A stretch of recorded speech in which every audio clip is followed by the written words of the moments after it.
헨젤은 그레텔의 손을 잡고 기억을 되살려 집으로 가보기로 했어요. 하지만 숲을 아무리 걸어보아도 집은커녕 자꾸 깊숙한 곳으로 들어가는 것만 같았지요. 오빠, 춥고 배고파.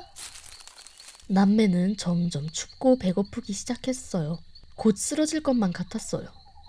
이때 어디선가 맛있는 냄새가 솔솔 났어요. 빵 냄새다. 그레텔은 냄새를 따라 어디론가 뛰어갔어요. 헨젤도 그레텔을 뒤따라갔지요. 그곳에는 과자로 만든 집이 있었어요. 과자집이야. 벽은 사탕과 빵으로 이루어진 아주 달콤한 집이었어요. 헨젤은 벽에 붙어있는 사탕을 떼어 입에 넣어보았어요. 진짜 사탕이야. 굉장히 바삭하고 입에서 사르륵 녹는 게 달콤했어요. 굶주림에 지친 두 남매는 너나 할 것 없이 벽에 있는 과자를 떼어먹기 시작했어요.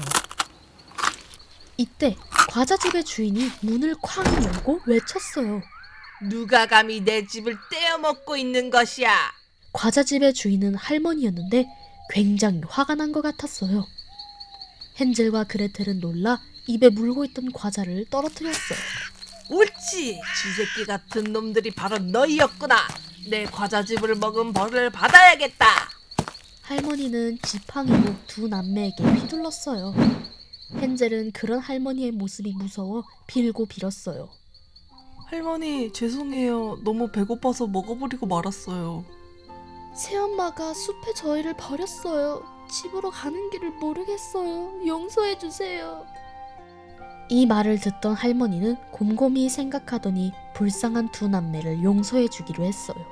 그랬구만. 이번만 용서해주지. 다음부터는 허락을 구하고 먹으려무나. 감사합니다. 다행히 마음씨 좋은 할머니는 두 남매를 용서하고 집 안으로 초대해 맛있는 식사도 대접해 주었어요. 할머니는 헨젤과 그레텔과 함께 따뜻한 수프와 갓 구워낸 빵을 먹기 시작했어요. 많이 배고픈 모양이구나. 근데 새엄마가 너희를 숲속에 버렸다고?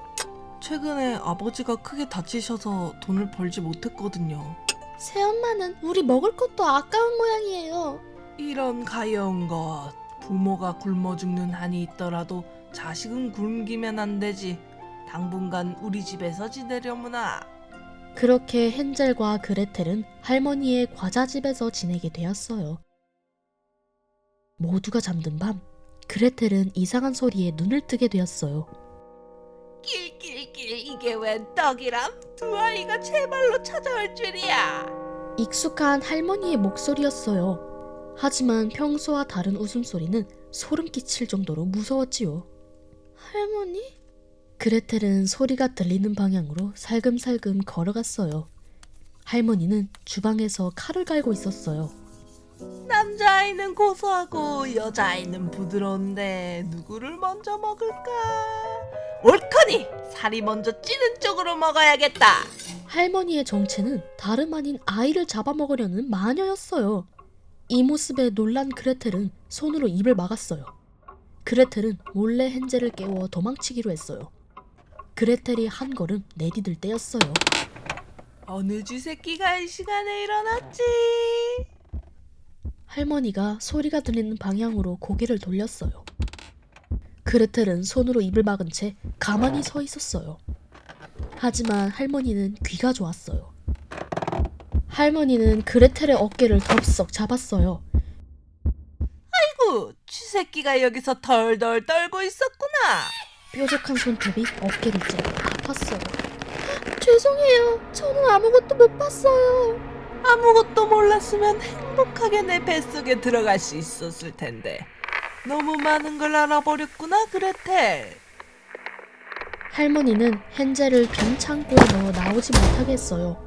밖으로 도망치지 못하도록 항상 지켜보고 있어서 쉽게 도망칠 수도 없었어요. 할머니는 헨젤을 인질로 삼아 그레텔에게 온갖 심부름을 시켜지요.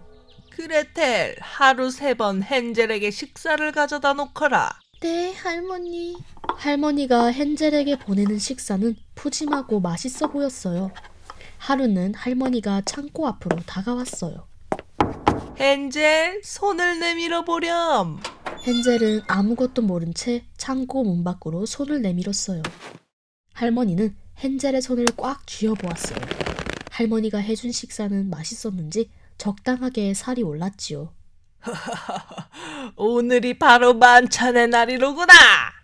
이 모습을 지켜보던 그레텔은 오빠가 걱정이 되기 시작했어요. 어쩌지? 오빠가 잡아먹히고 말 거야. 할머니는 콧노래를 부르며 그레텔을 불렀어요.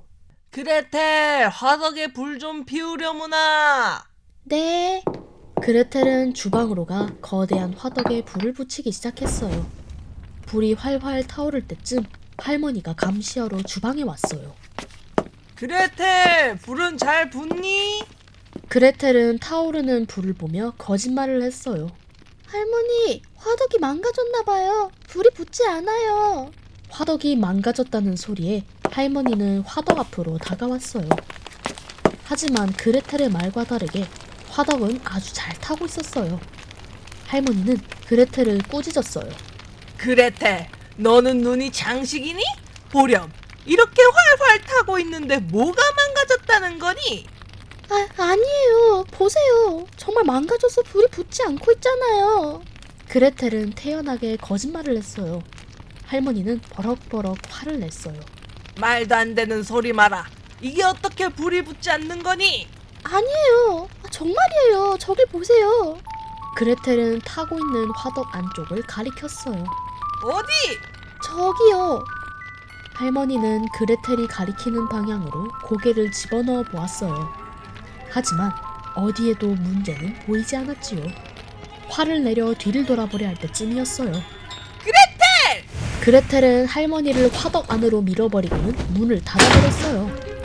할머니가 비명을 지르며 안에서 쿵쿵 문을 두드렸어요. 하지만 문은 열리지 않았어요. 뜨거워!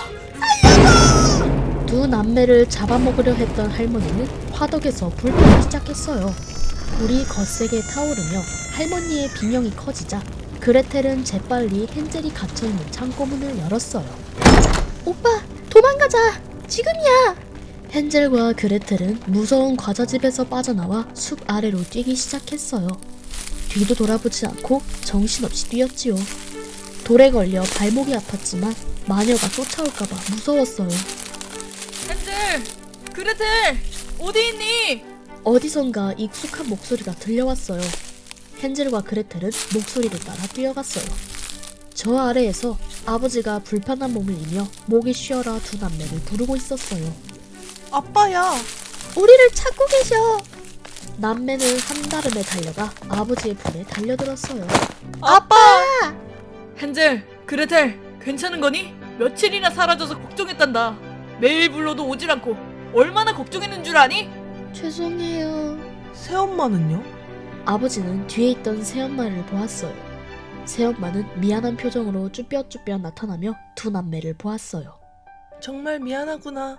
너무 배고픈 나머지 너희를 버리려고 했어. 새엄마는 그레텔의 손에 돌아가신 어머니의 유품을 손에 쥐어주었어요.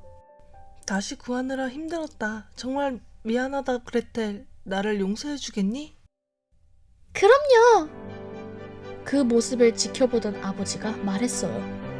살아 돌아왔으면 됐지 뭐. 난 너희가 무사해서 그저 기쁠 뿐이란다. 그렇게 새어머니는 반성하여 착하게 살았고 두 아이와 부부는 행복하게 오순도순 살아갔답니다.